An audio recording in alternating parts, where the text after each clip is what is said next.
नमस्कार, easy learning tree junior में आपका स्वागत है। आज सुनिए सुशांत सुप्रिय की लिखी कहानी एक गुमसी चोट। कैसा समय है यह, जब बौने लोग डाल रहे हैं लंबी परछाइयां अपनी ही डायरी से। बचपन में मुझे ऊंचाई से, अंधेरे से, छिपकली से, तिलचट्टे से और आवारा कुत्तों से बहुत डर लगता था। उन्हें देखते ही मैं छिप जाता था। डर के मारे मुझे कई बार रात में नींद नहीं आती थी। सर्दियों की रात में भी पसीने से लथपथ मैं बिस्तर पर करवटें बदलता रहता था। यदि नींद आ भी जाती तो मेरे सपने दुस्वप्नों से भरे होते। माँ कहती, बेटा रात में पैर धोकर सोया करो और सोते समय भगवान से प्रार्थना कर लो। लेकिन ऐसा करने से भी कोई फायदा नहीं होता। मुझे भीड़ और अजनबियों से भी डर लगता था। जब भी मैं बेहद डर जाता तो मुझे बेइंतहा हिचकियां आने लगती। तब कई गिलास पानी पीने के बाद भी हिचकियां नहीं रुकती।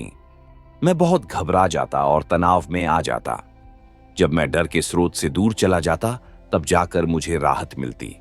दरअसल पिता की गोद में जाकर ही मुझे सभी डरों से मुक्ति मिलती। वे मेरे सिर पर प्यार से हाथ फेरते और मैं भयमुक्त हो जाता। तब मैं चाहता कि मैं सदा पिता की गोद में ही रहूं। किंतु मेरे पास डर बहुत ज्यादा थे और पिता के पास समय बहुत कम। घर के लोग मेरे बारे में ये बातें जानते थे। मेरे भाई बहन अक्सर इसलिए मेरा मजाक उड़ाते थे। बचपन में मैं दुखी और उदास भी रहता था। मुझे मुकेश के दर्द भरे गीत बहुत अच्छे लगते थे। असल में मेरे पास आशंकाएं बहुत ज्यादा थीं, जबकि बड़े बुजुर्गों के पास आश्वासन बहुत कम थे। माँ कहती, झूठ बोलना गंदी बात है, पर झूठ बोलने वाले अक्सर मजे में जी रहे होते। पिता सिखाते, कभी किसी को सताओ मत, किसी का हक नहीं मारो। लेकिन मैं पाता कि दुनिया में ऐसे ही लोगों की चांदी है। जब भी घर में मेहमान आते वे मेरे भाई बहनों की बहुत तारीफ करते। वे सब रट्टा मारने में तेज थे, जबकि मैं किसी भी नई चीज को ठीक से समझना चाहता था।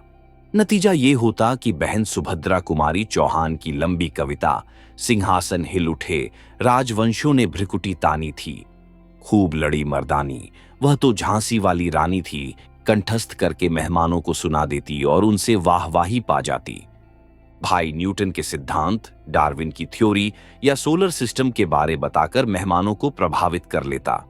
लेकिन मेरे जहन में इन सब के बारे में इतने प्रश्न कुलबुलाते रहते कि मैं मेहमानों के सामने दावे से कुछ नहीं कह पाता। इसलिए पढ़ाई लिखाई में फिसड्डी माना जाता। आपका छोटा बेटा स्लो है, पढ़ने लिखने में कमजोर है, मेहमान पिताजी से कहते। ये सुनकर मैं अपने ही खोल में घुसकर सबकी आंखों से ओझल हो जाना चाहता। मेरी कुंडली में लिखा था कि मुझे तेज धार वाले हथियारों से खतरा है, ऐसा पिताजी कहते थे। पर मैं ये सब नहीं मानता था। मेरे दाएं हाथ की लाइफ लाइन भी कुछ जगहों से टूटी हुई थी। हालांकि स्कूल में मैं जरूरत पड़ने पर सब बच्चों की मदद करता था। वे सब मुझसे मदद भी ले लेते थे और मुझे स्केलेटन कहकर छेड़ते भी थे, क्योंकि मैं बेहद दुबला पतला था। धीरे धीरे मैं बड़ा हो रहा था। मैंने पाया कि मेरे शहर में बहुत सारे हिले हुए और खिसके हुए लोग थे, लेकिन वे मुझे बुरे नहीं लगते थे। पड़ोस में एक बूढ़े मास्टर जी रहते थे, जिन्हें सब पागल कहते थे। वे अक्सर हवा से बातें करते और शहर की दीवारों पर गणित के मुश्किल थ्योरम हल करते रहते। लोग उनके बारे में बताते थे कि अपनी जवानी में उन्हें तत्कालीन राष्ट्रपति जी के हाथों सर्वश्रेष्ठ शिक्षक का पुरस्कार भी मिला था। बहुत ज्यादा पढ़ने लिखने की वजह से उनका दिमाग खिसक गया, ऐसा गली वाले कहते थे।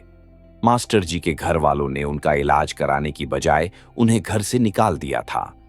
हालांकि मुझे मास्टर जी ने कभी कुछ नहीं कहा, लेकिन गली के शैतान बच्चे जब उन्हें तंग करते या उन पर पत्थर फेंकते तो वे उन्हें गालियां देने लगते। दूसरी ओर इलाके का पंसारी, हलवाई और दूध वाला थे, जिन्होंने खाने पीने के सामान में मिलावट करके अपने अपने तिमंजिले मकान बनवा लिए थे। कोई सरकारी अधिकारी उन्हें कभी नहीं पकड़ पाया था, क्योंकि वे सभी रिश्वत देकर उन अधिकारियों को लौटा देते थे। ऐसे ही लोग दुनियावी और सफल माने जाते थे। अब मैं बड़ा हो गया था।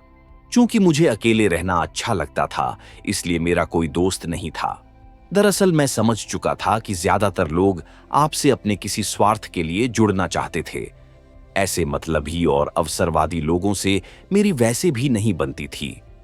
लोग अपने चेहरों पर कई मुखौटे लगाए घूम रहे होते। वे आपको ठगने और मूर्ख बनाने में माहिर होते। वे मुंह से कुछ कह रहे होते जबकि उनकी आंखें कुछ और ही बयां कर रही होती। इस युग में ऐसे ही दोगले लोग सफल माने जाते। वे हैं करते हुए दोपहर में आपसे गले मिलकर खुद को आपका अच्छा दोस्त बता रहे होते, आपके साथ खाना खा रहे होते। पर कुछ ही समय बाद अपने फायदे के लिए वही लोग आपके विरोधियों के पास बैठकर आपकी जड़ काट रहे होते।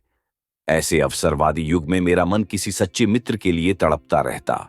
मेरा बड़ा भाई IAS अधिकारी बनना चाहता था, जबकि बहन MBA करके किसी मल्टीनेशनल कंपनी में जॉब लेकर लाखों रुपए का पैकेज लेना चाहती थी। मैं अब कविताएं और कहानियां लिखने लगा था।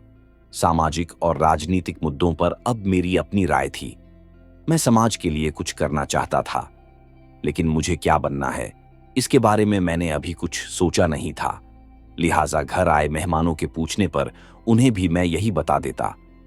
यह सुनकर वे मेरी ओर दया भरी नजरों से देखते। फिर वे पिता से सहानुभूति जताते, जैसे मुझसे कोई बहुत बड़ा गुनाह हो गया हो। मैं उनकी दया और सहानुभूति की नदी में डूबकर लगभग मर ही जाता।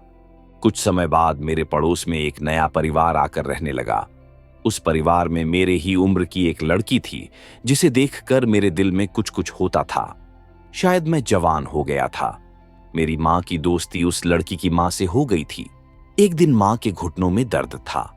उन्होंने मुझे उस लड़की की मां से गृह शोभा का नया अंक लाने के लिए भेजा, जिसमें कई नए व्यंजन बनाने की विधियां छपी हुई थीं। इत्तेफाक से दरवाजा उसी लड़की ने खोला।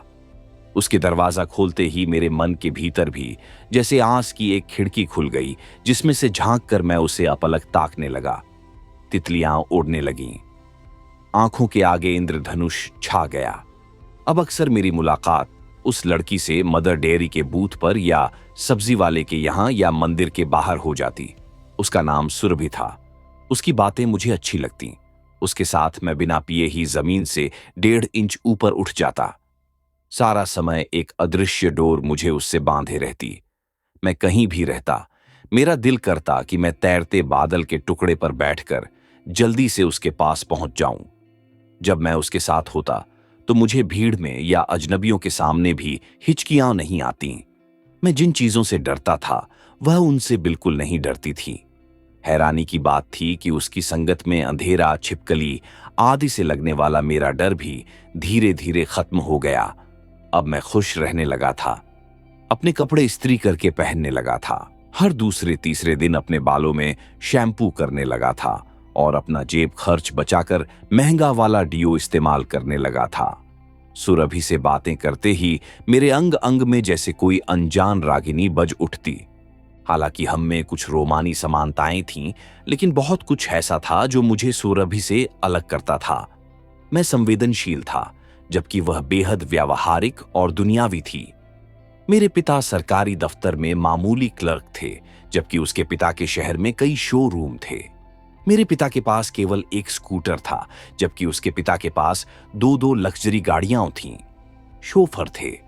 फिर भी एक सूर्य जले दिन मैंने हिम्मत करके उससे कह ही दिया कि मैं उससे प्यार करता था। ये सुनकर वह जोर से हंसी और बोली, लगता है तुम हिंदी फिल्में ज्यादा देखते हो। ये सुनकर मुझे बेइंतहा हिचकियां आने लगीं। हिचकियां लेते लेते ही मैंने उससे कहा, भगवान की कसम मैं सच कह रहा हूं। वह बोली, तुमने नीत्शे को नहीं पढ़ा? भगवान कब का मर चुका है। मैंने फिर हिम्मत की, मैं सच कह रहा हूं, मैं तुम्हें हमेशा खुश रखूंगा। उसने कहा, मुझे रखोगे कहां? खिलाओगे पिलाओगे कैसे और क्या? तुम्हारे पास तो कोई नौकरी ही नहीं। यह सुनकर मैं जैसे काफी ऊंचाई से धड़ाम से जमीन पर आ गिरा। फिर भी मैंने एक अंतिम कोशिश की। मैं बोला, अगर तुम मेरे साथ होगी तो मैं हम दोनों का वर्तमान सुधार लूंगा। इस पर वह बोली, लल्लू लाल, तुम्हारे साथ न मेरा वर्तमान न भविष्य ही सुरक्षित होगा। तुम्हारे आदर्शों से घर का चूल्हा नहीं जल सकता। तुम्हारी कविताओं कहानियों से गृहस्थी की गाड़ी नहीं चल सकती। तुम अपने सपनों में जीते हो, तुम अपनी कल्पना में जीते हो, तुम्हारा मेरा कोई मेल नहीं। उसकी बातें सुनकर मैं मोमबत्ती की बुझती लौ सा कांपने लगा। मैं जिसे कॉमेडी समझा था वह ट्रेजेडी निकली। मैंने अपने मन को उसकी यादों से छुड़ाया और भागा। मेरी पीठ पर कई बिच्छू रेंग रहे थे। मेरे जहन में कई मधुमक्खियां डंक मार रही थीं। मैं भरी भीड़ में जोर से चिल्लाना चाहता था। मैं खंभे से लिपटकर उसे अपना दुख दर्द बताना चाहता था। मैं अपने बारूद में विस्फोट करके चिथड़े चिथड़े उड़ जाना चाहता था। मैं सब कुछ भूलकर रिप वैन विंकल की तरह सदियों लंबी गहरी नींद में सो जाना चाहता था। मैं दुनिया के अंतिम छोर पर जाकर कहीं छिप जाना चाहता था।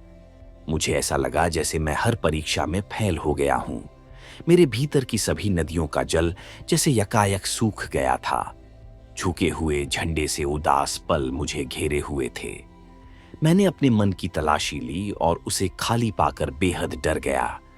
उस रात मैं घर नहीं गया। आकाश के कब्रिस्तान में 4 सितारों की लाशें दफन थीं। मैं पास के तालाब में रात भर पत्थर फेंकता रहा। मैं उस हिलते हुए जल में चांद की खंडित छवि को रात भर देखता रहा। सुबह तक चांद की अनगिनत नुकीली किरचें मेरी आंखों में चुभ गई थीं। दिशाओं में धोखे की गंध थी। जीवन के खाली गिलास में मैंने जो जल उड़ेला था उसमें समय ने जहर घोल दिया था। वह एक अशक्त सी सुबह थी। मेरे भीतर एक गुम सी चोट बंद थी। नरक सा यह जो लंबा जीवन मेरे सामने पड़ा था, उसे अकेले ही जीना मेरी नियति थी। बीच समुद्र में भटकता नाविक जिसे तट समझा था, वह एक छलावा था। स्मृति की कौंधती बिजली के पार केवल एक रिक्त सन्नाटे का न्योता था।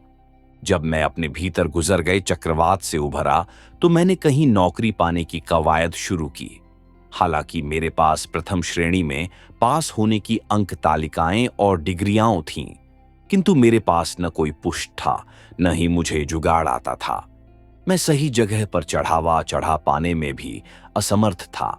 लिहाजा नौकरी मेरे लिए आकाश कुसुम बनी रही। इन्हीं दिनों शहर में दंगा हो गया। 2 समुदायों के बच्चों में पतंग काटने को लेकर हुए झगड़े से बात शुरू हुई। देखते ही देखते पथराव, आगजनी और छुरेबाजी शुरू हो गई। कट्टों और देसी बमों का भी प्रयोग किया गया। पुलिस मूक दर्शक बनकर बहुसंख्यक समुदाय के गुंडों का अल्पसंख्यकों पर उत्पात देखती रही। जब मेरे पड़ोसी लियाकत मियाओं की दुकान पर दंगाइयों ने हमला किया, उस समय मैं उन्हीं की दुकान पर था। मैंने उन्हें पिछले रास्ते से भगाकर बचा लिया, पर मैं दंगाइयों के क्रोध का भाजन बन गया। मुझ पर लाठियों और धारदार हथियारों से हमला हुआ और मैं बुरी तरह घायल हो गया। 1.5-2 महीने मैं अस्पताल में पड़ा रहा। घर वालों पर बोझ बन गया। जान पहचान वाले कहते, हीरो बनने की क्या जरूरत थी, जान है तो जहान है। रिश्तेदार कहते, जब तुम्हारी कुंडली में लिखा है कि तुम्हें धारदार हथियारों से खतरा है, तो दंगे फसाद के चक्करों में पड़ने की क्या जरूरत थी। कोई कहता, जो आदमी अपना बुरा भला भी ना समझ पाए, वह आदमी किस काम का। यदि आज गांधी जी जीवित होते तो ये लोग उन्हें भी ऐसी ही सलाह देते। अस्पताल के बिस्तर पर पड़ा पड़ा मैं सोचता, कैसे युग में जी रहे हैं हम। व्यावहारिक और दुनियावी बनने के चक्कर में हमने इंसानियत ही खो दी थी। जो जितना बड़ा कमीना था उतना ही ज्यादा सफल था। लोग मुझे सीधा कहते थे। उनके लिए आज के युग में सीधा होने का मतलब था बेवकूफ होना। दरअसल गिद्धों और लकड़बग्घों के बीच मैं और मेरे जैसे लोग मिसफिट थे। हम जिस युग में जी रहे थे उसमें न मूल्य बचे थे न आदर्श। अपने फायदे के लिए लोग थूक कर चाट रहे थे। गधे को बाप और बाप को गधा बता रहे थे। वे दोगलेपन, स्वार्थ और अवसरवाद से पनपी महत्वाकांक्षा का झुनझुना बजा रहे थे और नोटों के सूटकेसों के पीछे हाँफते हुए भागे जा रहे थे। जीवन के गला काट खेल में कोई नियम नहीं था। दूसरों की छाती पर पैर रखकर आगे बढ़ जाना ही इस युग में सफल होने का मूल मंत्र था। जो मुट्ठी भर लोग यह सब नहीं कर पाते थे, वे उपहास का पात्र बन जाते थे, जैसे वे किसी गुजरे जमाने के पुरावशेष हों, जिनकी प्रासंगिकता अब केवल किसी संग्रहालय में बची हो। मेरे बाहरी घाव धीरे धीरे भर रहे थे, किंतु बचपन से ही युग और परिस्थितियों ने जो गुमसी चोट मुझे दी थी, वह हर पल टभकती रहती। मेरे मन पर, मेरी आत्मा पर समय के भारी पैरों के निशान थे। अस्पताल से इलाज करवाकर जब मैं घर लौटा तो पता चला कि सुरभि का विवाह किसी IAS अधिकारी से तय हो गया है। फिर काफी एड़ियां रगड़ने के बाद मेरी नियुक्ति शहर के एक प्राइवेट कॉलेज में अस्थायी शिक्षक के रूप में इस शर्त पर हो गई कि मुझे केवल आधी तनख्वाह दी जाएगी। कुछ महीने वहां छात्र छात्राओं को पढ़ाने के बाद मुझे पता चला कि कई अन्य शिक्षकों से भी जितने वेतन पर हस्ताक्षर करवाए जाते थे, उन्हें उसका आधा वेतन ही दिया जाता था। जो भी शिक्षक इस शोषण के विरुद्ध आवाज उठाता था, उसे तत्काल नौकरी से निकाल दिया जाता था। चारों ओर अंधेर गर्दी मची हुई थी। कुछ महीने बाद एक शाम मैं कॉलेज से घर की ओर लौट रहा था। तभी मैंने रास्ते में कुछ गुंडों को एक बुजुर्ग आदमी को बुरी तरह पीटते हुए देखा। पास जाने पर मैंने पाया कि पिटने वाला व्यक्ति सुरभि का पिता था। आसपास बहुत से लोग खड़े थे, पर कोई उस बुजुर्ग को बचाने के लिए कुछ नहीं कर रहा था। पूछने पर पता चला कि ये गुंडे दरअसल एक राजनीतिक दल की युवा इकाई के सदस्य थे। उस राजनीतिक दल के स्थानीय माफिया से घनिष्ठ संबंध थे। मैंने मोबाइल फोन से 100 नंबर डायल करके पुलिस बुलाने की कोशिश की, पर बार बार उधर से केवल एक ही आवाज सुनाई देती थी, इस रूट की सभी लाइनें व्यस्त हैं।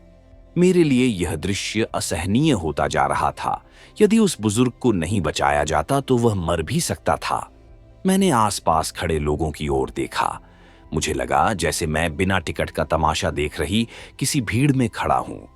अंत में मैंने अकेले ही उस बुजुर्ग को बचाने की कोशिश की। गुंडों से हाथापाई के बीच ही किसी ने मेरे सिर पर लोहे का सरिया दे मारा और उसी समय किसी ने मेरे पेट में छुरा घोंप दिया। जब मेरी आंख खुली तो मैं अस्पताल में पड़ा था। एक बार फिर मुझे नसीहतें मिलने लगीं। क्या जरूरत थी तुम्हें दूसरों के मामले में टांग अड़ाने की?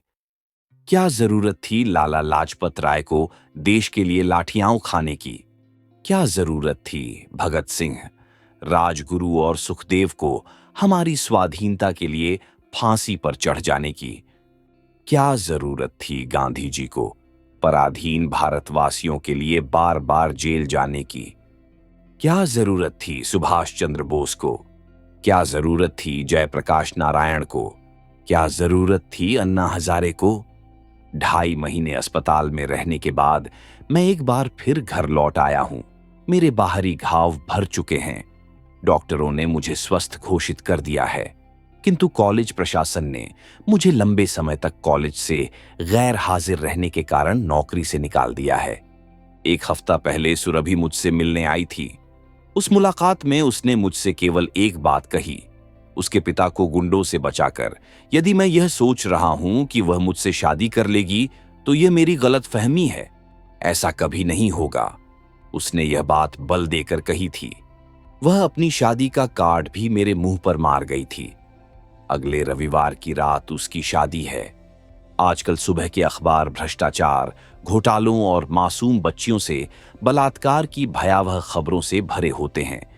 किसी पन्ने पर भ्रष्टाचार उजागर करने वाले की हत्या की खबर छपी होती है, किसी पर RTI के लिए संघर्ष करने वाले किसी एक्टिविस्ट को मार दिए जाने का समाचार होता है। रोज सुबह ऐसी खबरें पढ़कर मेरी आत्मा कराहने लगती है और मेरे दिलो दिमाग पर मुर्दनी छा जाती है। जमाने की हालत देखकर लगता है जैसे भरी दोपहरी में अंधेरा छाया हुआ हो। इधर कुछ दिनों से मुझे शरीर में असहनीय दर्द रहने लगा है। कभी कहीं जैसे मुझे गहरी चोट लगी हुई हो। मैंने अपनी देह के कई अंगों की MRI और CT स्कैनिंग भी करवा ली है, पर रिपोर्ट में सब कुछ ठीक है। डॉक्टर कहते हैं कि मैं पूरी तरह स्वस्थ हूं, लेकिन अक्सर मैं असहनीय दर्द से छटपटाने लगता हूं। क्या आपके पास मेरी इस गुमसी चोट का इलाज है? आप सुन रहे थे सुशांत सुप्रिय की लिखी कहानी एक गुमसी चोट।